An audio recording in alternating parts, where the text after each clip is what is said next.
orang yang bisa ngebaca seseorang. Oke, kita bukan cenayang sih ya, BI. Pernah stres gak sih?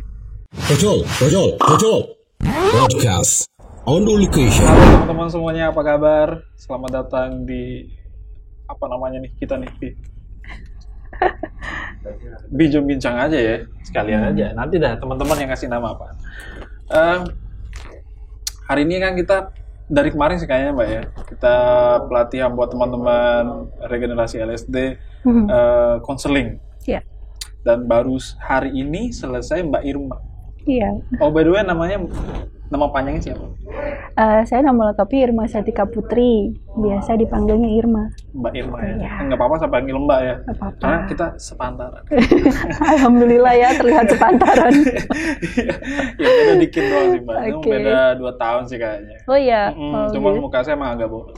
Enggak, malah tak pikir masih lebih muda. Masa? Heeh. Wah, ini saya nggak tahu ya, mesti enak atau gimana. Teman-teman gimana? Oke. Saya agak tertarik itu Mbak sama psikolog karena saya baru pertama kali lihat psikolog.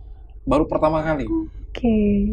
Kalau konseling ya memang ada dari SD dulu, dari SMP saya Iya. tahu ada kan guru BK ya. Iya. Tapi psikolog itu kan saya nggak tahu nih apa beda atau gimana, tapi kalau pendekatannya saya lihatnya agak beda gitu Mbak. Ya. Kalau di guru BK dulu mungkin karena kita masih kecil ya, kita agak beda aja rasanya gitu sama guru BK Mbak. Tapi kalau ngobrol sama Mbak Irma sebelum kita tag video ini, itu kayak adem gitu loh. Saya nggak tahu kenapa begitu. Gitu ya. Iya, apa ada jimat kah? Wow. Atau gimana tuh? Apa memang semua psikolog itu kayak begitu atau gimana? Oke, sebenarnya gini, karena mungkin di psikologi itu kita belajar tentang manusia ya, belajar tentang emosinya, belajar tentang perilakunya, maka kita mungkin lebih nggak paham juga ya, lebih bisa mendeteksi nih apa yang orang lain rasakan. Kira-kira orang tuh nyaman nggak sama kita? Kalau nggak nyaman, kita bikin lebih nyaman. Mungkin dengan lebih banyak kontak mata, karena kan kalau kontak mata bisa membuat seseorang tuh ngerasa diperhatiin, Iya benar. ngerasa lebih dekat kayak gitu. Lain kan kesannya kalau misalnya kita ngobrol orang hadap sana kemari ngeliatin orang lewat. Saya paling nggak bisa digituin Mbak. Iya, jadi ketika kita ngobrol sama orang akan ada lebih baiknya kalau kita lebih banyak kontak mata gitu. Sebisa mungkin kita jaga kontak mata. Mungkin itu kali yang bikin ngerasa lebih dekat, lebih nyaman gitu. Iya, tapi kalau pas saya dengar ini, saya teringat sama kata orang tua dulu. Kamu kok berani-beraninya natap mata saya kalau saya lagi ngomong katanya. Nah, Iya. itu bagaimana tuh Mbak? Iya, mungkin konteks zaman dulu beda ya sama sekarang. Kalau dulu mungkin kita kontak mata itu sama seperti kurang ajar ya, kayak lancang gitu. Iya, kalau orang tua biasanya bilangnya gitu. Tapi ya juga sih kalau kita konteksnya tidak konseling ya kita tidak mungkin akan menatap mata orang gitu kan ya. Iya juga sih, Karena ya. kita lagi konteksnya konseling maka kita buat dia menjadi nyaman gitu. Salah satunya dengan lebih intens dengan kontak mata gitu. Jadi jangan sembarangan natap orang loh. Iya. Sama ini juga Mbak, karena ini pengalaman pertama saya juga dengar dan sekaligus bertemu sama psikolog. Barusan juga kan kita ada peragaan sedikit ya. Iya. Saya pada saat ngobrol sama Mbak Irma itu ngerasa kayak kita udah ketemu lama gitu, kayak kita temenan gitu. Ya. Jadi enak aja gitu. Apa itu bagian dari teknik psikolognya atau memang personalitinya sebagai Mbak Irma aja atau gimana menurut? Saya nggak tahu juga sih sebenarnya. Itu sebenarnya juga salah satu teknik ya. Karena ketika kita melakukan konseling, maka kita harus all in di situ. Benar-benar menaruh diri kita di situ. Jadi apapun masalah kita harus kesampingkan, kita fokus ke klien kita. Gitu. Jadi dengan perhatian kita yang penuh dan kita perhatian kita full di situ, harapannya klien ini akan merasa lebih nyaman, ceritanya banyak, terus bisa lebih terbuka sama kita, mungkin begitu. Menarik ya. Kan beberapa teman tadi juga bertanya hal yang sama seperti saya. Apa Mbak Irma itu punya jampi-jampi ya gitu? Wah masa iya saya bilang, masa orang sekolah kok jampi-jampi saya bilang gitu. Tapi bukan mau mendiskreditkan jampi-jampi ya, tapi jangan sampai hal-hal pemikiran negatif itu ada gitu kan. Belum tentu ya kan. Nah psikolog itu ngapain aja sih Mbak sebenarnya? Apa dia adalah kunci jawaban dari semua masalah kita? Gimana sih? Psikolog itu sebenarnya tugasnya banyak banget. Nah, kalau di psikologi itu kita ada 3 bidang. Yang pertama pendidikan, ada yang klinis, ada yang organisasi. Nah, ketiga bidang ini biasa kita dalami. Nah, kebetulan kalau saya dapatnya dulu concernnya ke pendidikan ya, tertariknya di situ. Cuman seiring waktu saya juga belajar tentang klinis, belajar tentang PIO gitu. Jadi banyak hal yang bisa kita kembangkan. Nah, tugasnya psikolog itu saya bilang ini banyak. Di sekolah dia masuk, di perusahaan dia masuk, di rumah sakit juga masuk. Untuk kasus klinis misalnya orang-orang yang mengalami gangguan psikologis itu untuk yang klinis. Terus di organisasi atau industri mungkin yang di HRD ya, tentang rekrut pegawai atau kenaikan jabatan itu biasanya di asesmen sama orang-orang HRD. Itu biasanya ada juga yang dari psikologi. Dan yang terakhir itu ada pendidikan. Nah, kalau pendidikan biasanya ada psikolog sekolah atau dia guru BK tadi itu ya. Beda lagi kalau BK. Oh, beda lagi. Beda. Aku nggak tahu secara mendalam BK seperti apa, tapi mereka punya metode lain gitu dari psikolog. Dari segi pendidikan sama atau gimana? Beda. Biasanya BK kan dari bimbingan konseling ya. Berarti PGSD apa? Nah, kurang pokoknya itu pendidikan sekolah dia, pendidikan tapi guru. Memang secara pendidikan jurusannya ke konseling gitu. Iya, konseling. Berarti saya nggak tahu nih. Saya baru tahu malah konseling, psikolog sama psikiater itu beda ya berarti. Beda. Bedanya di mana aja tuh, Mbak? Maksudnya kita awam banget nih masalah yang begini, kita nggak tahu nih bedanya karena kita nyebutnya sama aja, psikiater sama aja sama psikolog gitu. Bedanya di mana itu, Mbak? Secara signifikan maksud saya yang beda banget gitu. Saya coba menjelaskan ya. Kalau dari psikiater itu umumnya sih dia basicnya dari medis.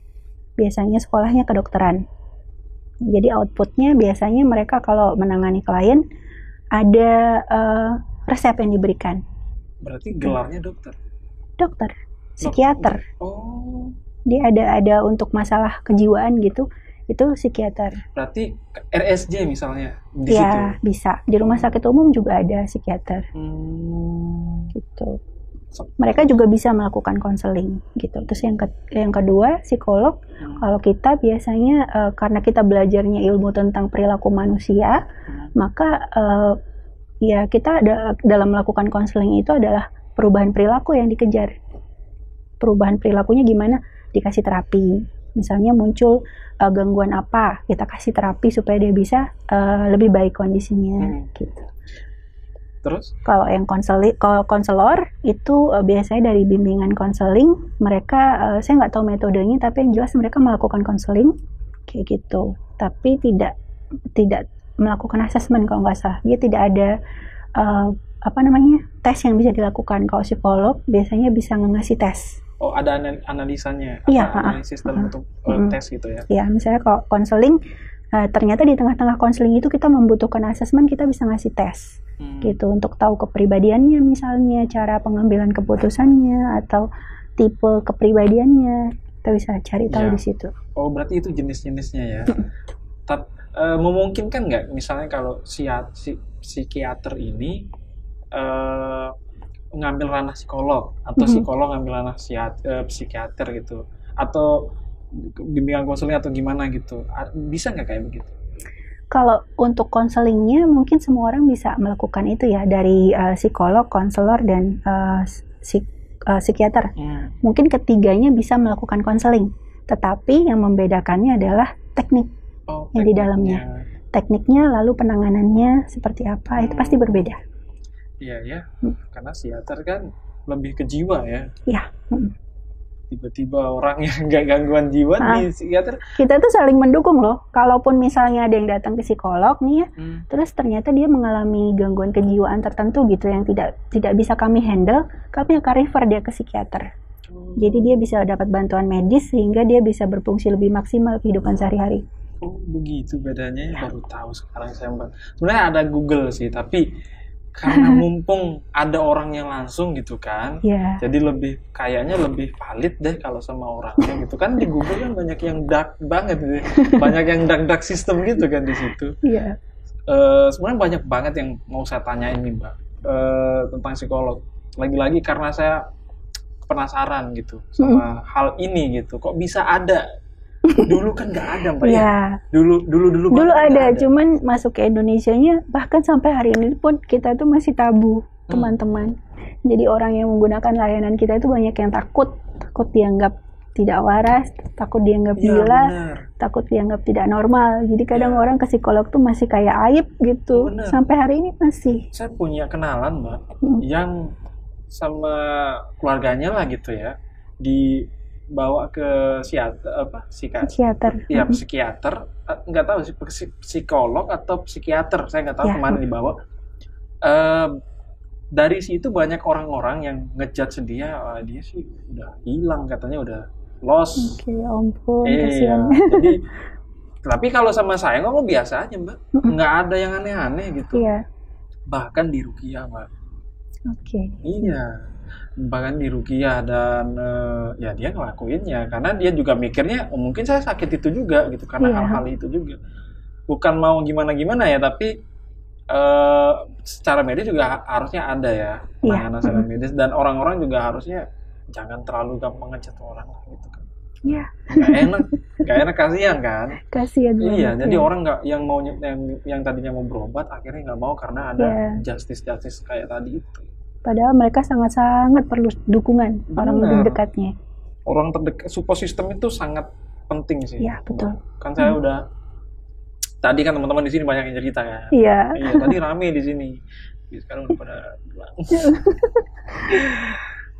Dan banyak banget kenalan-kenalan saya masih kuliah dulu Mbak. Mm-mm. Psikolog sama curhat itu mereka nggak tahu bedanya. Saya juga nggak tahu. Kan sama-sama cerita ini. Iya. Nah, perbedaannya itu apa aja sih Mbak? Yang apa namanya? Yang poin-poinnya gitu. Oke. Kalau curhat kan kita sama aja kayak psikolog juga kan. Teman-teman tadi juga kan cerita juga. Iya. Mbak Irma mendengarkan, nanti kasih tanggapan. Wah, curhat banget dah udah itu. Jadi bedanya apa sih biasanya? Oke. Mungkin kalau curhat kita hanya mengalir tidak tentu arahnya ya. Kayak udah cerita apa yang mau diceritain, nggak ada batasannya, nggak ada yang harus menjadi kesepakatan bahwa kita bisa mendapatkan apa gitu. Tapi ketika konseling itu harus jelas. Datang konseling, mau cerita apa, problemnya apa, difasilitasi untuk mengeluarkan emosi-emosinya, terus difasilitasi untuk meninjau kembali pilihan yang mau diambil, sampai ke kita mendampingi dia sampai sejauh mana gitu. Apakah perlu dengan satu kali pertemuan atau perlu jangka waktu yang lebih lama lagi. Nah, kita di konseling itu semuanya diatur kan, layanan profesional. Jadi benar-benar kita memastikan klien kita pulang dari kita itu mendapatkan sesuatu. Dia minimal dia belajar hal baru. Dia mengenal dirinya, mengenal pilihannya, mengenal permasalahannya, melihat dari sudut pandang yang berbeda kayak gitu. Biasanya nih, saya tanya dulu Mbak Irma, udah berapa lama di bidang psikolog ini? 2019 sih kalau lulusnya. Cuman kalau untuk jadi prakteknya itu kan kadang ikut sama biro senior tuh dulu. Itu dari 2018 kalau nggak salah. 2018. 17-18. Berarti sebelum lulus sudah praktek. Iya. 2018 berarti kurang lebih sekarang 2024 sudah berapa tuh ya? 7 tahun ya, 7-8 kurang tahun. lebih. Kurang lebih segitu ya. Nah, pasti kan banyak banget ini orang-orang yang ke Mbak Irma kan. Ya. Ada nggak yang paling rumit menurut Mbak Irma dari sekian banyak orang yang datang? Banyak ya. Ya otomatis yang sudah sampai ke kita itu pastinya mereka sudah sangat rumit. Oh, Ya. berarti memang sudah kondisi mereka dari awal sudah di puncak gitu. Puncak kesulitan. Bahkan ada yang pengen ke psikolog dari tahun lalu tapi nggak berani. Kenapa? Takut. Ya takutnya kenapa? Takut dijudge. Sama orang. Iya. Jahat banget sih Jadi dia orang-orang ya. butuh waktu setahunan untuk berani datang ke psikolog, dan ketika dia ketemu sama kami, dia benar-benar kayak nangis. Aku tuh kenapa ndak dari dulu aja ya ke sini? Cewek atau cowok? Cewek. sebagian besar kliennya Mbak Irma yang sering datang tuh cewek sih. Sebagian besar. Berarti ada cowoknya. Ada. Yang cowok ini biasanya yang datang usia berapa sih? Remaja. Saya lebih tertarik ke cowoknya soalnya nih. Ada yang remaja, ada yang sudah usia menikah. Gitu. Lebih banyak yang remaja sama usia menikah. Ada yang sampai nangis nggak? Ada. Serius? Iya. Dia sampai nangis yang kayak anak kecil yang cegukan gitu. Iya, enggak sih, cuman dia kayak air matanya keluar gitu, nggak sampai yang kayak gitu, enggak sih. Gitu. Cuman kan setidaknya emosinya dia bisa tersalurkan kayak gitu. Iya, kenapa mesti ke psikolog ya untuk menyalurkan emosi? Kenapa ke pantai teriak kan bisa juga sebenarnya, tapi karena memang pantai nggak bisa kasih solusi, ya nggak sih? Bukan solusi sih, mungkin rasa nyaman ketika ada yang mendengarkan itu yang nggak bisa diganti. Oh iya juga. Mungkin kita bisa dapat dari orang lain, tapi siapa tahu ternyata feedback dari dia tidak membuat kita nyaman. Ekspektasi. Iya, ekspektasi kita nggak sesuai sama responnya orang tersebut, kayak gitu. Saya sering pas curhat itu, Mbak. Kalau saya curhat, kok orang ini malah ngebelain orang yang saya kadang diketawain. Iya, kadang-kadang begitu. Netizen. Ada agak sedikit personal ya. Kan Mbak Irma ini udah lama di psikolog, dari sekolah sampai kerja juga kan udah lama banget. Pernah stres gak sih? Sering loh, aku sering stres. Jangan dikira psikolog itu tidak pernah menghadapi sesuatu yang sulit, penuh stres, tertekan. Itu juga fase yang pernah aku alami. Bentar. Mbak Irma ini kan adalah ujung tombak dari orang yang sudah nggak tahu nih mau ngapain dari kesulitannya, ya kan? Mau cerita ke sana, ekspektasinya nggak banget gitu kan. Akhirnya ke teman-teman psikolog. Mbak Irma kan tahu cara meredamkan emosi apa segala macam, tapi tetap kena stres juga. Tetap. Ketika misalnya pekerjaan kita menumpuk nih, kita sampai bingung mau gimana, aku juga akan tetap stres. Oh iya juga gitu, ya. Tetap. Dan misalnya ada masalah sama pasangan, tetap akan stres juga. Nggak tahu mau cerita gimana ya. Cuman mungkin cara kita melihatnya kayak, oke, aku harus tarik diri dulu, kayak entar deh beberapa jam lagi baru diskusi sama suami misalnya. Nggak langsung gebrak gitu, langsung berantem gitu, mungkin nggak ya, lebih aku sama suami agak diem dulu, jadi kayak udah tarik diri dulu, nanti kalau udah agak oke, udah tenangan, baru kita diskusi tadi gimana, kira-kira kedepannya bakal mau kayak gini terus atau gimana gitu. Jadi kita diskusi di situ. Saya ada kebiasaan yang mungkin ya namanya kita berkeluarga ya, pasti akan ada aja perbedaan. Itu juga aku mengalami kebingungan. Kalau misalnya Mbak Irma lagi mengalami ada agak sedikit nggak enak nih di keluarga misalnya gitu, terus harus kerja tapi nih, nah itu gimana tuh? Kan kita lagi puyeng nih, terus harus dengerin kesulitan orang lain. Oh nggak boleh. Boleh. Ya kode etiknya di konseling itu kalau misalnya kita lagi tidak dalam kondisi yang prima, kita tidak boleh menerima klien ya. Oh begitu. Ya, saya pikir karena ada etika profesional itu. Ya, malah etikanya nggak boleh. Nggak boleh ya? Iya. Itu kode etik dari psikolog, teman-teman psikolog, psikiater gitu ya? Even teman-teman itu, aku sampai kayak gini pernah. Jadi hari H, paginya itu moodku jelek banget. Padahal siangnya ada janjian konseling. Aku batalin. Oh, bisa kayak gitu? Iya, karena nanti berpengaruh ke cara kita menerima dia, berpengaruh ke komentar kita tentang sesuatu yang dia ceritakan, itu bisa berpengaruh sama mood kita. Terus respon dari kliennya di-cancelin begitu aja gimana? Nggak apa-apa, kita reschedule. Kalau misalnya dia keberatan, dia bisa dengan psikolog yang lain. Dan dia nggak keberatan? Sejauh ini belum ada komplain sih. Mungkin lebih ke banyaknya gini, ya udah nggak apa-apa, aku tunggu Mbak Irma aja. Gitu. Saya kira dia bakalan cari pengganti Mbak Irma yang tetap satu biro gitu. Bisa gitu. Kadang kita tawarin kan, Mbak Irma hari ini kebetulan mendadak nggak bisa. Kalau misalnya mau ada psikolog yang standby, mungkin bisa digantikan itu. Tapi kadang mereka juga memilih untuk nunggu aja. Jadi kayak nanti aja deh, tunggu Mbak Irma kapan bisa kayak gitu. Oh berarti memang keputusannya ada di klien sendiri. Tetap di klien, walaupun kita yang cancel.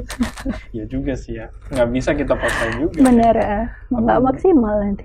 Tapi nggak rugi juga kita kan untuk bisa Enggak. ke psikolog gitu kan. Kalau nggak Iya. bisa yang A ya ada yang B gitu ya. Justru kita zalim dong kalau misalnya memaksakan kondisi kita nggak maksimal, terus kita tetap menerima klien. Nanti kita nggak bisa maksimal menolong, kita tidak bisa maksimal memberikan respon yang positif gitu. Ya, bisa jadi respon yang negatif dia terima nanti kan, terus Iya. akhirnya wah kabut gitu kan. Oh iya ya benar-benar juga. Iya. Benar juga ya. Saya baru tahu ada kode etik juga di psikolog. Saya kira dokter aja yang ada kode etik, jurnalis gitu, saya kira itu aja. Oke, cukup menarik gitu psikolog ya. Luar biasa. Ngobrol sama Mbak Irma itu kayak ngerasa kayak apa namanya? Kayak adem aja gitu. Kayak kita udah teman lama, kayak baru ketemu, hai, kayak gitu loh. Ceria banget. Positif banget vibe-nya. Insyaallah, amin. Karena teman-teman kita di sini itu, Pak Fauzan tadi cerita, saya tanya kan, Pak Fauzan ini umurnya berapa? Saya bilang gitu. Hampir 50 tahun. Pernah ke psikolog? Nggak pernah. Kok bisa? Saya bilang. Nah, anak-anak sekarang, saya bilang gitu. Atau orang-orang zaman sekarang ini, itu bahkan ada konseling untuk anak, saya bilang. Ada psikolog untuk anak. Pak Fauzan ini dari kecil, saya bilang, sampai gede nggak pernah ke psikolog, nggak pernah stres kayaknya Pak Fauzan. Saya bilang. Cuman dia jawabnya mungkin karena dulu nggak ada psikolognya. Iya. Jawabnya begitu aja. Tapi saya nggak yakin sama jawaban itu. Saya pengen dengar dari perspektif psikolognya langsung. Kenapa orang-orang baby boomers ya namanya ya istilahnya itu jarang ke psikolog?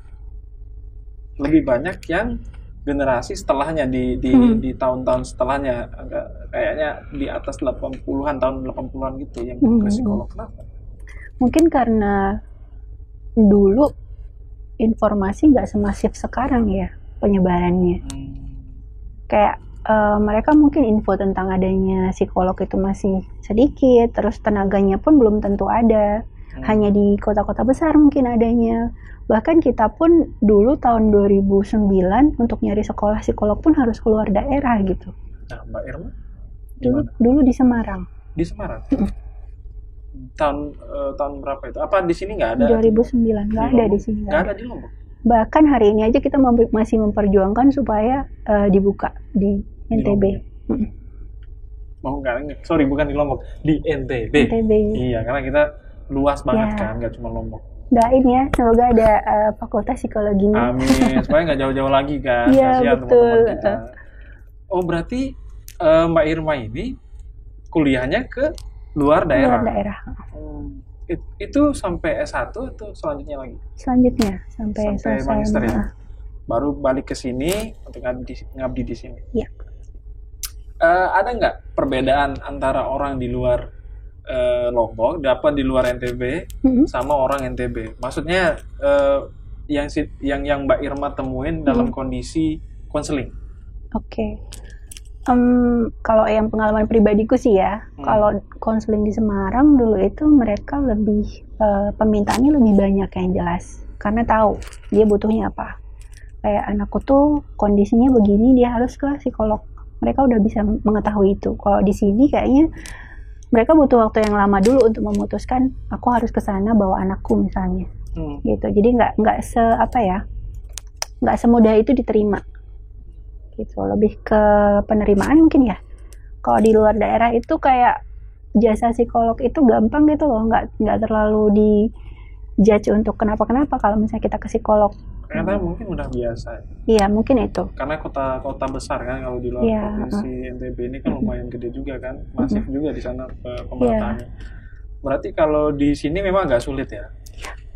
Kok pengalamanku sejauh ini sih ya. Cuman dekat-dekat ini tuh udah mulai banyak yang menggunakan jasa kita. Kayak udah mulai ada tes kesiapan sekolah untuk yang mau masuk SD, kayak gitu udah ada yang nyari. Udah ada? Sudah ada. Beberapa sekolah udah ada yang minta rekomendasi dari psikolog untuk bisa masuk ke SD kurang usia 7 tahun. Kan ada tuh ibu-ibu yang pengen anaknya 6 tahun SD, tapi kan sekarang aturannya 7 tahun. Nah itu harus ada rekomendasi dari kita, based on dia harus ikut tes dulu, layak nggak? Anak ini walaupun umur segini udah kemampuannya sudah baik. Iya gitu. Betul. Oh udah ada yang kayak begitu ya. Sekarang sudah mulai banyak. Nah kalau misalnya teman-teman kita nih mau ke psikolog atau mau ke Mbak Irma, itu kemana dia? Harus cari Mbak Irma? Mbak Irma ada di Balai Psikologi di Lombok Timur, alamatnya di Gang Pegadaian Pancor, masuk aja lurus, nanti di belakang SD 3 Pancor itu ada ininya kok, ada di bannernya? Google Map ada. Oh, apa namanya? Balai Psikologi. Balai Psikologi. Balai Psikologi. Baru saya tahu juga ini. Di Lombok Timur ya. Ada nggak banyak nggak orang Lombok Timur yang punya masalah beban hidup? Banyak, lumayan. Jadi kita kan karena masing-masing punya kesibukan ya untuk weekday, jadi kita bukanya hanya Sabtu Minggu. Sabtu Minggu. Iya, itu lumayan banyak permintaan gitu. Ada yang minta online juga. Oh, yang online ada? Ada, dari WhatsApp via ya? Zoom sama Google Meet kadang. Pokoknya antara dua itu. Tapi private kan? Private dong, hanya kita berdua. Gitu. Menarik ya. Iya. Oh, saya baru tahu loh ini. Itu daftar berapa biasanya? Ada Daftar paket-paketnya nggak sih? Paket ada. Biasanya nanti diinformasikan sama admin sih. Aku kurang ingat berapa jumlahnya, tapi ada. Biasanya di Instagramnya kayaknya lengkap informasinya untuk price list dan lain-lain. Wow, luar biasa ya.